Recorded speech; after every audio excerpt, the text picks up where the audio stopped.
عليكم مشاهدين، كي دايرين؟ لاباس عليكم؟ واش راكم مبروكه؟ كنتمنى تكونوا بخير وعلى خير دائما في احسن الاحوال. اليوم بغيت نقدم معكم هذه الفطيره هذه اللي كتجي رائعه وعلى هذا الشكل، وكتصلح هكا رمضان ان شاء الله، وكتصلح الكوتي د العشيه وتصلح العشاء. المهم لاي حاجه بغيتوها كتصلح لكم. المهم خليكم معايا مع المقادير وطريقه التحضير.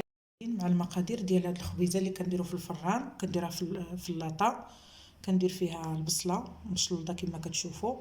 عندي هنا خيزو اللي حكيتو على هذا الشكل، عندي القرعه الخضراء والكورجيت، عندي هنا الكفته اللي خلطتها مع شويه ديال الشحمه، وعندي هنا شويه ديال الابزار، شويه التحميره، شويه ديال الخرقوم، شويه ديال الملحه، شويه الكمون، وعندي هنا شويه زيت المائده وواحد المعلقه ديال زيت العود. ما كثرتش الزيت بزاف حيت كاينه عندنا الشحمه.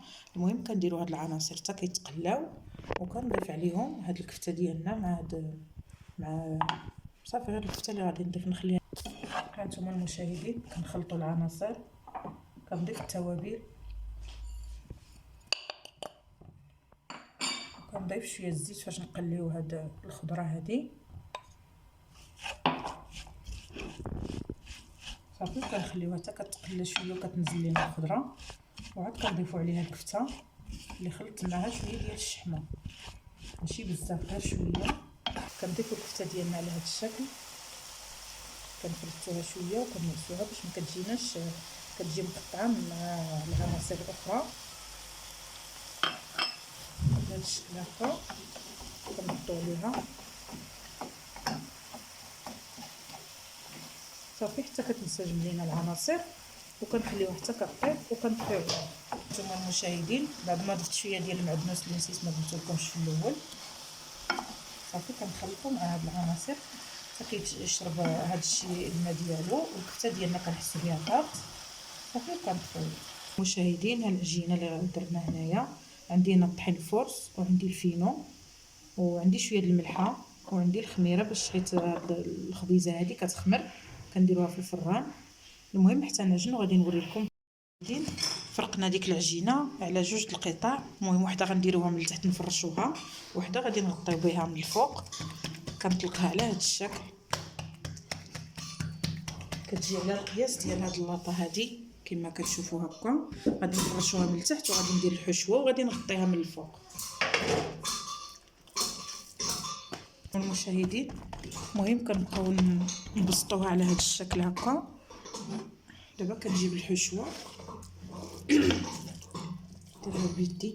هاد الفطائر راه كيجيو حتى رمضان كيليقوا، بما ان رمضان ان شاء الله قريب يمكن لكم ديروهم على مائده الافطار. المشاهدين بعد ما درت الحشوه على هذا الشكل دابا كنقرص. المشاهدين بعد ما درت العجينه الاخرى فوق الحشوه كنضغطوا بالاصابع ديالنا على هذا الشكل من هنا باش كتجي مسدوده ما كتخرج ليناش الحشوه هكا.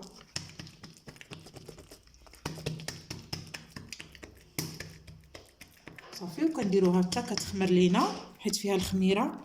فاش كتخمر وعاد كنديروها في الفران، وكندهنها اللي بغى يدهنها بالبيض يدهنها، اللي بغى يخليها غير هكا كيخليها، لكم الاختيار.